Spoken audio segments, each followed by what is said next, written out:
Support comes from UT's Lady Bird Johnson Wildflower Center, featuring miles of trails and nearly 900 native plant species. More about the official Botanic Garden of Texas at wildflower.org. I don't want to say nowadays kids are just on their computers inside, but I'm a software engineer. I understand the pull towards sitting in front of a TV, and I think it's wonderful to get outside and reconnect with nature in a meaningful way. I'm Matthew Wadrich. And I'm Charity. And we bought this house 6 months ago, so this is our second home. This backyard garden is really cool, and it's coming along really well.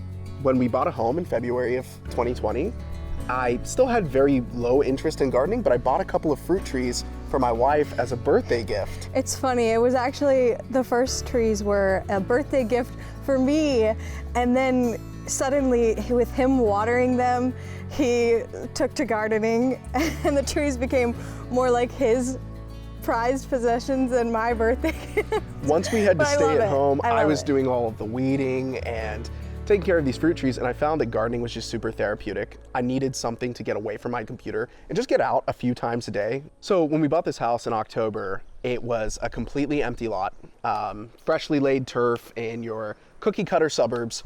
And I am not a fan of cookie cutter suburbs. I'm not a fan of bland lawns with no weeds. I wanted to plant something really eccentric so that our backyard felt more like a park rather than just, you know, somebody's yard. And I've planted out these peach trees and fig trees in kind of like symmetrical settings. I wanted to utilize my large space in my backyard to plant a whole bunch of different things. And in order to get started with that, I needed to build a raised bed. In Central Texas, we have this really dense clay soil, especially in these new suburbs. They bring in a lot of clay soil, which means there's a ton of drainage issues. But I spent some time digging out a 30-foot by 4 section of my backyard, lifting up the turf, putting down a whole bunch of granite to improve drainage so that water isn't directly touching the pine boards. The right way to go about filling that would have been to buy high quality soil from a soil yard and cut that with compost.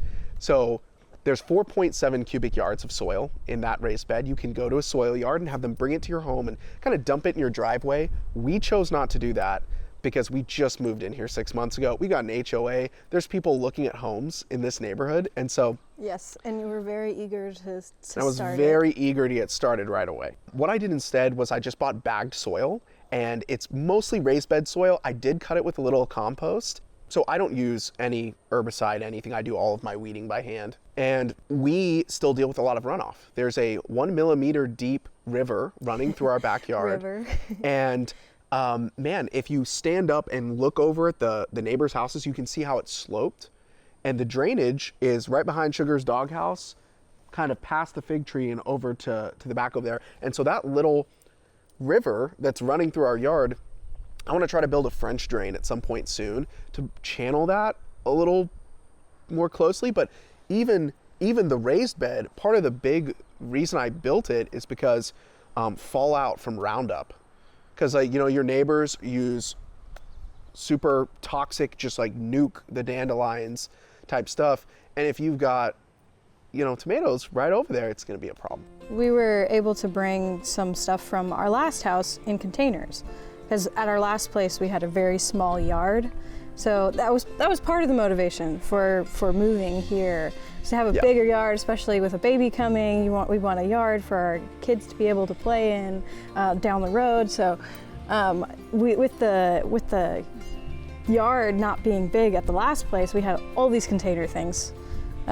You've experimented a lot with he's growing sweet potatoes and potatoes in just 5-gallon buckets. The main reason that we're still planting things in containers is because Texas just has very unpredictable, inhospitable seasons.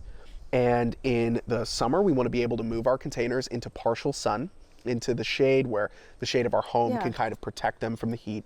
And then in the winters, many of the things that I'm growing in containers are totally inclement to Texas. We bring them into our garage and put a bunch of 10,000 lumen work lights over them as kind of like a makeshift winter grow station. And this winter, we only lost our habanero peppers. Our friends Hannah and Raj are in the process of moving. And they planted a whole bunch of things in containers because they love gardening too, even though they don't own this home. They want to be able to grow flowers in containers that they can take with them. We brought pineapples back from Hawaii So we've been growing those from about a year. My wife and I got married in the spring of 2020. And so we had a very intimate ceremony. It was obviously peak pandemic.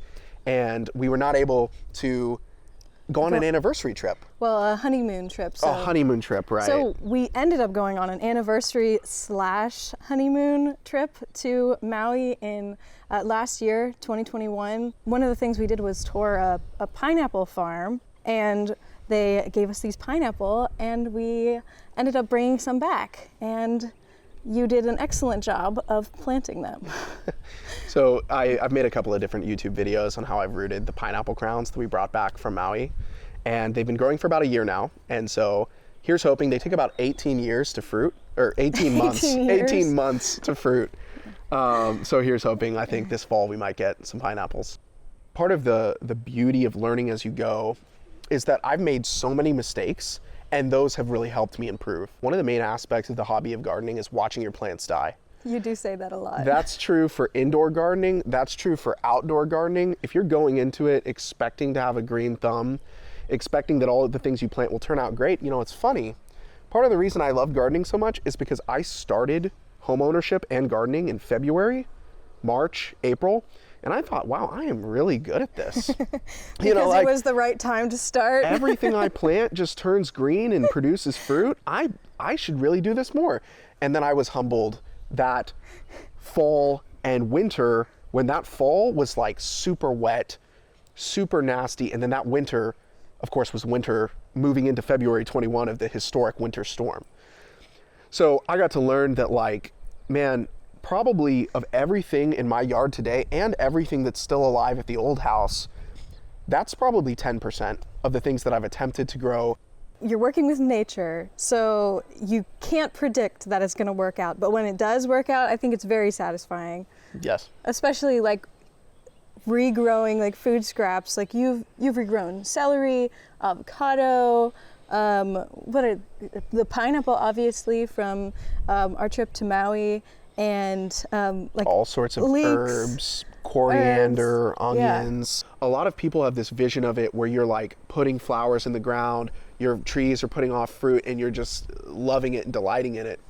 But gardening is such dirty and difficult work. For me personally, my love for the outdoors is less on the gardening side, although I love your garden and I do help water and those things, but nature really inspires me. So I'm actually a writer and a painter, and so I love painting landscapes. I think that gardens are such an awesome opportunity for learning and for sunshine and for exercise. So when our little baby Eden comes, I think it'll be really awesome for her to be able to run around the yard, help her dad water and things like that. There's so much learning that can happen there, and I think she's gonna love it.